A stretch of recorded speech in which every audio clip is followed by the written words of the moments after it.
All right, welcome back to Walk Through Open Doors. My name is James. This is a podcast all about recognizing opportunity and living in a way that you're ready to seize it once you assess that it's an opportunity that's good for you and that you want to try to go after. And so, we talked last time about not trying to believe things, not going out of our way to want to believe things, because that often puts us out of line with reality. One of the things I talk most often about is staying in line with reality. It's so funny to me that I get pushback about this. That just makes no sense to me that people would want to be out of line with reality. One of my favorite comments ever on Instagram, I said something about reality always wins. And it said, this is the mentality, or you're the kind of person who preaches a mentality that have kept people enslaved for centuries. And I was like, man, I didn't know that's what I was doing. That's not my intention. But I actually think the people who I see who are struggling and have no control over their life, they're doing that because they refuse to acknowledge reality. They refuse to acknowledge it. I like drinking and I do it 7 days a week and my family's falling apart and I'm about to get fired from my job and I feel like shit all the time and I'm going to die. But I'm going to choose to ignore that because I saw this one video with this one woman who lived to be 105 drinking every day.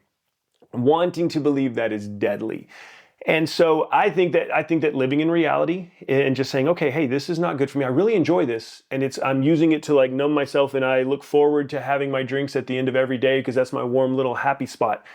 Trust me, I fully understand that feeling. I lived with it forever, where after 5 o'clock was this warm little happy spot in my day that I looked forward to. It was the only thing in my life that I enjoyed. So I understand that, but liking it and feeling like you need it and wanting it really bad doesn't make it true. And there is no escaping reality. Reality has a way it works. But the cool thing is that when we work with it, it helps us a lot. And so we talked about that last time. This time I want to carry that a step further and talk about not just not wanting to believe something, but actively going out of your way to disconfirm things you believe. And doing this intentionally and purposefully and using reliable resources and just making it a practice. And I think this has always been important. It became more and more important when social media hit and took over our lives. I was trying to think the other day, what was life even like before the internet and social media? And a bunch of my life was lived before that, and I still can't really remember it because it's become so pervasive. It has just taken over the world in such a deep way. And the thing that I think because of that, we forget how the role social media plays. This idea of posting what we're doing and sharing it with others. That didn't used to be a thing, but also the number of voices we hear.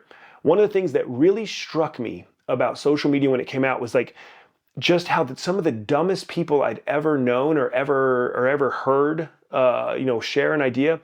They suddenly had a microphone and a bunch of people who could listen. And if they were just charismatic or good looking or audacious, they could get an audience. They didn't have to be right. They could get that just from vibes alone, I guess, as the kids would say.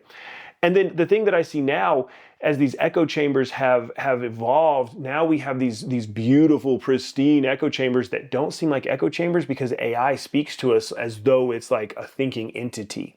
And so now it's gone from the dumbest people I've ever met having a microphone to now I see very smart people getting caught up in really insane belief systems. The conspiracies I see that are taking over, the just complete bullshit, woo-woo, you can do this and it'll change everything. I just see this taking over people's lives.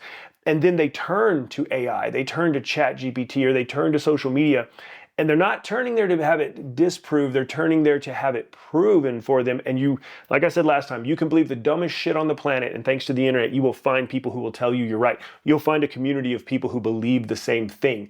And as a social species, that has a very deep impact on us, that other people believe what we believe.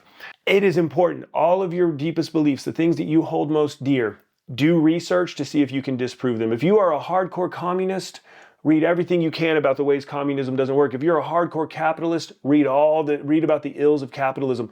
And you're going to find that you probably land somewhere where it's okay, there's good things about this, bad things about this, bad things about this.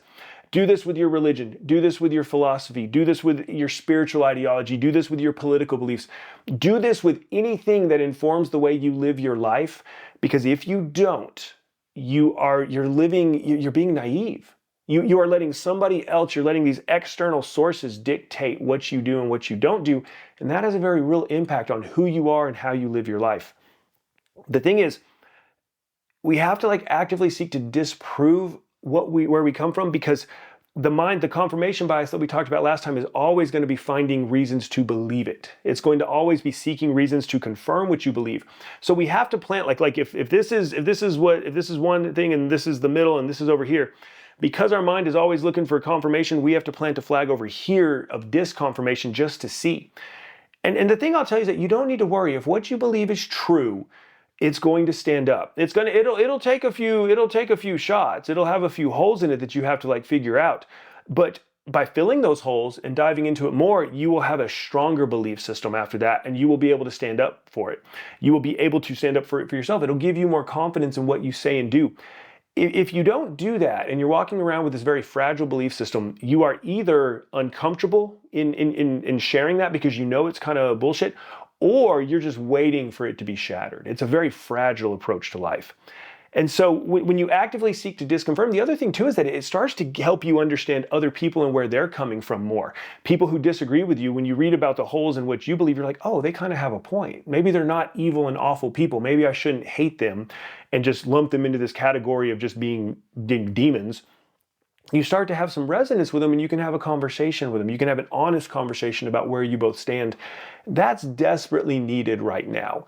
We need more conversations between people, not less. We need smart people pushing against what they believe so that they can really turn that attention to the things that matter and that could change the world. It's just important across the board for people to challenge what they believe so that we can understand others better and our own belief system is not as fragile. Fragile people lash out. Fragile people throw fits. Fragile people wall themselves off.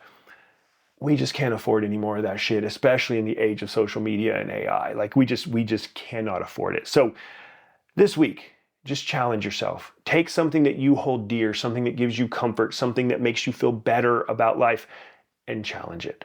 If it falls apart, it was never going to support you when you needed it in the first place. If you find some holes in it and then you research those holes and you find this actually makes even more sense. Cool. You have a stronger belief system that you can lean on to get you through hard times, and we've got more hard times coming. And if you do this over and over and over, it gets you to a place to where you don't really have to think too much about all the things that people worry about, because you have a strong foundation. So challenge it. Anything that can't be challenged is fragile. Anything that's fragile is going to fail you, and you don't want your belief systems to fail you when you need them the most.